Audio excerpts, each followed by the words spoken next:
Bien, ¿qué sucede en el marco de lo que ha dicho ayer Marcelo Ebrard respecto a la competencia interna en Morena? Acusaciones graves. Hoy el presidente de la República pues desmintió lo dicho por Ebrard y dijo que no hay realmente todas estas condiciones de lo que denunció Ebrard. Y hoy Mario Delgado debe estar encabezando el proceso que va a significar eh, el sorteo para definir 4 empresas que harán las encuestas espejo para validar esa decisión final respecto a la coordinación de la defensa de la 4T, que en los hechos es la próxima candidatura presidencial de Morena y sus aliados. Para ello me da mucho gusto tener la posibilidad hoy de platicar con una periodista a quien mucho estimo y que por cuestiones de horario, ya que ella ha tenido su programa de 1 a 3 de la tarde durante largo tiempo, no habíamos podido platicar. Así es que me da mucho gusto platicar con Luisa Cantú Ríos. Ella es periodista, colaborador en SPR y en Rompeviento TV. Luisa Cantú, bienvenida, buenas tardes. Hola Julio, muy buenas tardes. Es un honor estar otra vez por acá, invitada por ti y si me lo permite también por tu audiencia. Muchísimas gracias por considerarme otra vez. Gracias Luisa, aquí puestos para seguir adelante. ¿Cómo vas viendo? Te propongo 2 escenarios o 2 pistas en la Gran Carpa México. Una, la relacionada con lo que dijo ayer Ebrard, con lo que hoy le ha respondido el presidente de la República y con lo que pueda implicar esto. Y luego podemos pasar a lo de las encuestas, Mario Delgado, Morena y demás. ¿Qué te parece lo de Ebrard, su postura y qué consecuencias puede tener, Luisa? Gracias, Julio. Pues creo que el análisis en el que estamos de acuerdo casi todas las personas es que el mensaje de ayer de Marcelo Ebrard era una especie de guiño al presidente de la República. Yo he leído varios análisis en ese sentido y creo que coincido, ¿no? Es una especie de reclamo diciendo, la vez pasada yo me bajé y aquí estuve y he sido leal y no voy a traicionar, entonces no me traicionen, ¿no? Creo que sí es una especie de subir el tono y también subir la apuesta. Y hubo un montón de reacciones a estas declaraciones que hizo. La verdad es que la que me ha parecido más pertinente es la de Gerardo Fernández Noroña, que justo dijo, la unidad es no subestimar a nadie, ¿no? Y no ir marcando a tu conveniencia los ritmos del proceso. Porque un poco sí, Marcelo los ha ido empujando, primero exigiendo que ya se diera una fecha de renuncias, ahora exigiendo que esto ya se define entre 2 personas, como que le han tenido que seguir el ritmo todos, ¿no? Y él fue el que insistió en piso parejo, fue el que insistió en que hubiera una sola pregunta y ahora como que le conceden eso, pero a medias.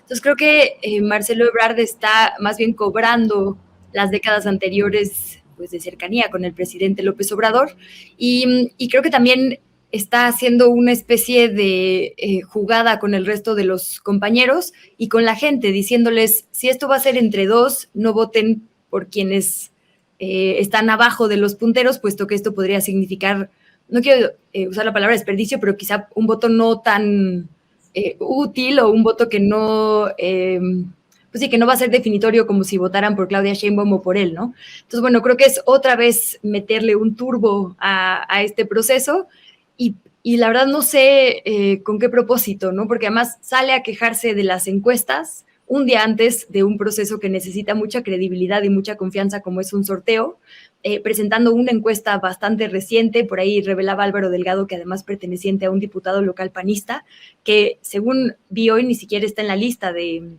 encuestadoras avaladas por el INE, ¿no? Entonces parece pues una especie de golpeteo medio torpe de su parte, insisto, en mi opinión, ¿no? Sí, Luisa, ¿y tú crees que esto pueda significar un riesgo electoral en votos fuerte para quien quede como coordinadora de la 4T, coordinador o coordinadora, que todo apuntaría, si Marcelo se desmontara, pues parecería que la ganadora pues sería Claudia Sheinbaum? ¿Correría riesgo electoral verdadero?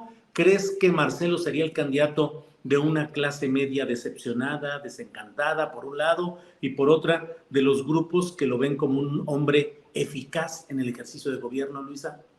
Sí, creo que el gran aprendizaje es que justo no podemos subestimar los procesos, ¿no? La verdad es que las fichas, los vientos, pues, de esta elección sí cambian todo el tiempo, de esta elección y de todas. insisto, el gran aprendizaje es que no hay que subestimar nada, ninguna decisión, ningún cambio y demás. Y creo que justo esto, y si me permites ya ligarlo con el tema de las encuestas, todos los procesos son perfectibles y este particularmente tiene muchos huecos que llenar. Ya veremos si finalmente termina, como dices, dinamitando el voto tanto de Morena como de la oposición, porque justo Marcelo Ebrard es un candidato con el que pueden simpatizar personas en ambos espectros, ¿no? Le podría quitar votos a ambos grupos, entonces es una movida pues que puede ser muy buena o puede salirle a él y a la oposición el tiro por la culata. Lo que sí creo es que, digo, insisto, como todo proceso es perfectible y este está bajo la mira de forma pues tan estricta porque es nuevo, ¿no? Es la primera vez que se hace de esta manera. Pienso que, claro que es mejor que el dedazo, pero también es un proceso que tiene muchos huecos, ¿no? Por esto que estamos viendo que está pasando con Marcelo Ebrard, pero también por el mensaje que se manda a la ciudadanía. Para empezar, creo que como medios de comunicación y todas las personas involucradas en el partido del presidente, deberíamos de dejar de decirle encuesta. Habría que decirle lo que es elección o votación. Una encuesta es para recopilar información. Una encuesta se hace de manera no vinculante y esta es una elección. Esta sí va a ser vinculante y la gente sí va a elegir. Dicen las personas de Morena, integrantes de estos comités y comisiones que están organizando el proceso, que es la vía más democrática para elegir a quien podría suceder al presidente López Obrador.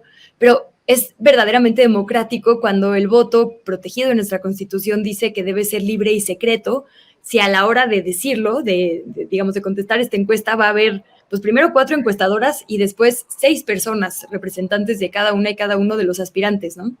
La gran lección de estas últimas 2 décadas es que la gente miente en las encuestas. La gente está muy decepcionada de la clase política y pues a veces simpatiza con personas que no admitiría en público. Entonces miente en la encuesta y en la privacidad de la urna expresa su verdadero sentir. Por eso este híbrido es peligroso, porque es una encuesta que en el imaginario colectivo no tendría por qué ser tan importante, pero sí lo es, porque va a determinar al finalista o la finalista. Es algo que tiene el peso, digamos, de una elección, pero que no es privada, ¿no? Que al revés tienes a un montón de gente participando y decidiendo. Entonces, creo que, digamos, si la idea de Morena, que es un partido muy joven y que justo está impulsando esto que llama la transformación, es ir hacia la mayor transparencia y lo más democrático, esta no es una gran forma de hacerlo. Además, ¿cómo es que una elección en nuestro país, con todo lo que podemos discutir del INE y que sin duda tiene áreas de mejoramiento, va a terminar siendo validada por privados, ¿no? En vez de por un ente público, pero independiente del Ejecutivo? O sea, creo que en aras, digamos, de hacer algo lo mejor y más ciudadano posible, se está retrocediendo más bien, ¿no? Y generando una especie de híbrido que creo no es el más pertinente para, pues para la gente, ¿no? Ni para ese partido a la larga. Sí, Luisa, en España, una elección muy complicada que ha sucedido semanas anteriores, se señaló que las encuestas de opinión fracasaron en lo general porque parecía que el Partido Socialista Obrero Español, el PSOE, iba a tener una derrota absoluta. Perdió en números concretos, pero sin embargo no fue en los términos que se preveía. Fracasaron ahí las encuestas de opinión. En Argentina acaba de suceder algo parecido. Nadie esperaba una votación tan alta para este personaje tan peculiar como es Javier Milei.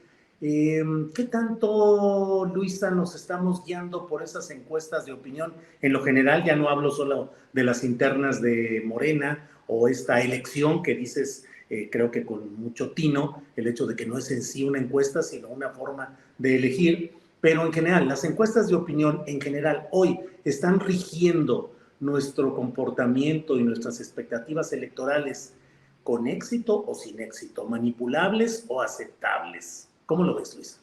Por eso creo que la discusión de Morena es un poco estéril, porque el tema no es la metodología que van a usar las encuestadoras, ¿no? Bueno, que usará, digamos, esta encuesta madre y replicarán las encuestas espejo, ¿no? Cuyos nombres sabremos, imagino, en cualquier momento. El tema es la gente. Es decir, las fallas no son metodológicas en todos estos ejemplos que ponías y, bueno, yo sumo la sorpresa mayor que hemos tenido, que fue el triunfo de Donald Trump en Estados Unidos, ¿no? En la administración pasada. El tema es la gente que miente porque le da pena admitir que simpatiza con personajes como los que acabas de mencionar, como Milei en Argentina o como Trump en Estados Unidos. Entonces, miente a la hora de una encuesta porque justo ese ejercicio existe únicamente para recabar información, no para ser vinculante. Por eso es, insisto, el peligro, digamos, de aquí mezclar las palabras.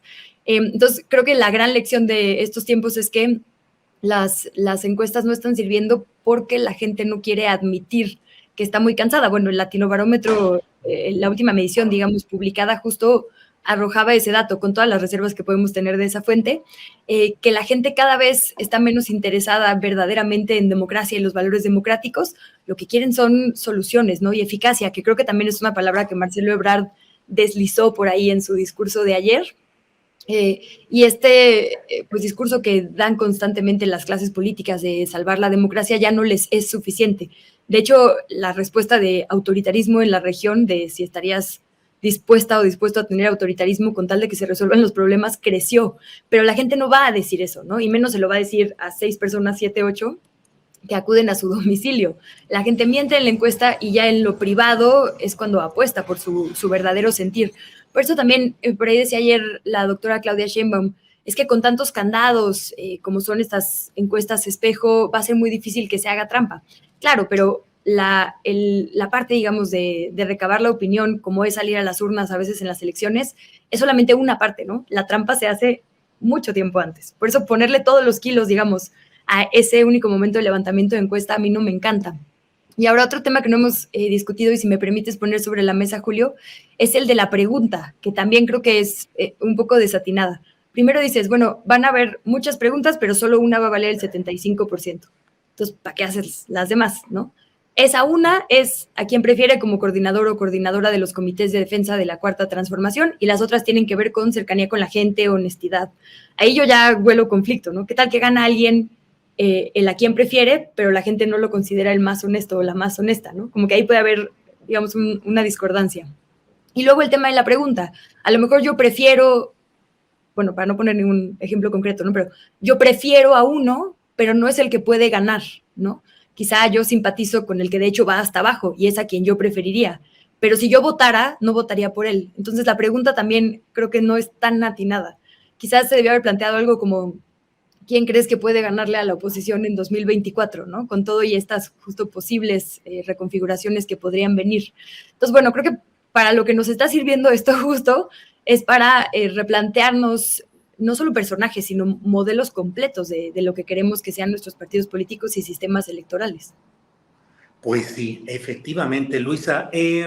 Por otra parte, en lo que estamos viviendo, fíjate, en Argentina, por seguir con ese ejemplo, en Argentina se acaban de realizar las primarias, las elecciones primarias para postular apenas los candidatos para una votación general que será dentro de 2 meses y medio. Es decir, el proceso apenas se ha calentado y se está desbordando en este momento allá para terminar en 2 meses y medio. Nosotros estamos ya con este pleito para algo que va a desembocar en junio y la toma de posesión todavía tiempo después. ¿Consideras, a la vista de lo que ha ido sucediendo, que fue exitoso en términos de nueva cultura política el arrancar con este proceso adelantado de las corcholatas y las contiendas internas, o deberíamos de acortar esto para no provocar hartazgo entre la ciudadanía con una intoxicación permanente de lo electoral? ¿Qué opinas, Luisa? Sí, creo que tu pregunta tal vez deja ver un poco que coincidimos en que debería pegarse un poco más a los momentos de votación todo el proceso. Bueno, que de hecho sí es más pegado, ¿no? Hubo en pues sí, en esta Sí. coyuntura, digamos, un poco de adelanto, aunque no es, digamos, per se la elección de precandidaturas o candidaturas, sí por todos lados hubo ya como más prisa, ¿no?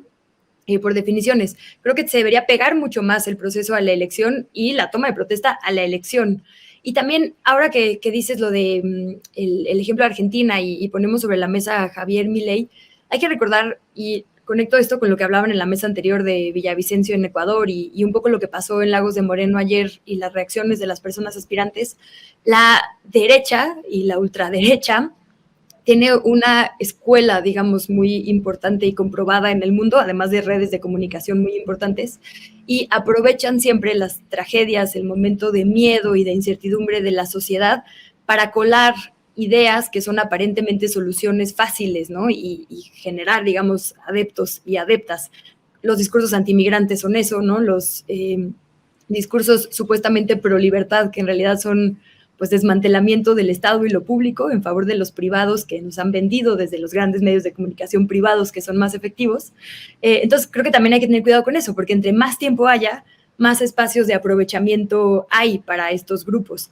A mí me preocupa mucho lo que acababan de hablar en la mesa anterior y ahora que ponemos a Milei sobre la mesa, esto, ¿no? Que la construcción de lo público, que es de todas las personas, que ha costado tanto meter, digamos, en la mente de las personas este cambio de paradigma, porque tampoco es que se haya logrado del todo, apenas vamos para allá en muchas naciones debido a estos péndulos, pues pueda peligrar por momentos como los que estamos viviendo en toda la región. Entonces, bueno, pues creo que, insisto, entre más reduzcamos esas áreas de oportunidad y también le perdamos el miedo a la palabra político, ¿no? De repente el proceso del Frente quiere ser ciudadano y ahora el proceso de Morena quiere ser ciudadano. Creo que eso es un truco también muy hábil de ciertos grupos para que la ciudadanía no se politice, porque ¿quién quiere vincularse con eso que es tan sucio, horrible y corrupto como la política? Entonces, que sea ciudadano. Pero ciudadano sí pasa por los líderes y las lideresas comunitarias y termina en Claudio X González, ¿no? ¿Qué es lo ciudadano y qué es la ciudadanía? Creo que sería mucho mejor estar todas y todos mucho más politizados. Por ahí, perdón, es que hablo como Merólico si no me detienes, pero No. un último dato, es que también, recuerda que estuve de maternidad, entonces es la primera vez que tengo como chance de volver y hablar, pues traí ahí acumulado. Está bien. Yo te quiero, sí, perdón, adelante. Bueno, nada más iba a apuntar ahí un último dato, que es que estos índices tan citados en los medios de comunicación, como por ejemplo el de la revista esta, The Economist, que miden los índices de democracia, insisto, también con reservas a esa fuente, en el mundo, solo uno de los 5 puntos que mide es las elecciones libres, como hay en México. Otros de los puntos tienen que ver con la realización de consultas y con la politización de la ciudadanía. Entonces, yo creo que en vez de apelar a que tengamos más ciudadanos, porque ahí está Milei, ahí está Trump, ¿no? Ahí está Verástegui, más bien deberíamos apelar a una politización real de la gente, que de hecho creo que hay grandes esfuerzos en Morena en ese sentido, ¿no? El Instituto de Formación Política, contradictoriamente a su proceso ciudadano, está formando cuadros, con además, pues ahí la guía de alguien a quien yo considero una gran activista y periodista, que es Alina Duarte. Entonces, como que, digo, perdamos del miedo, hagámonos políticas y políticos quienes podamos, ¿no? Eso es lo que verdaderamente es un contrapeso. Bueno, pues ya estaremos lanzando candidaturas, entre otras, Luisa Cantú Ríos para diputada, Luisa. No, gracias, pero bueno, pero sí me gustaría participar mucho más, digamos, políticamente, ¿no? Tú tienes, me imagino, causas políticas, yo también, ¿no? Ahora recientemente en mis bendiciones pandémicas he entrado mucho en el tema de la crianza, ¿no? Y eso es sumamente político sin ser una persona funcionaria pública. Por eso digo, quizás si le perdemos el miedo a decir yo soy una persona política, podemos aportar desde todas las trincheras. Luisa, ha sido un placer el volver a platicar. Te agradezco mucho el que hayas aceptado estar con nosotros. Me da mucho gusto verte nuevamente en la profusión de la palabra y del análisis político, porque finalmente en eso estamos. Gracias por esta ocasión, Luisa, y seguramente pronto volveremos a invitarte y espero que aceptes estar de nuevo con nosotros un poco más adelante, Luisa. Ya sabes que es un gran privilegio y honor y tú eres un gran maestro, Julio. Esto es para mí un sueño. Así que muchísimas gracias a ti y a quienes nos acompañaron. Luisa, gracias y hasta pronto. Hasta luego.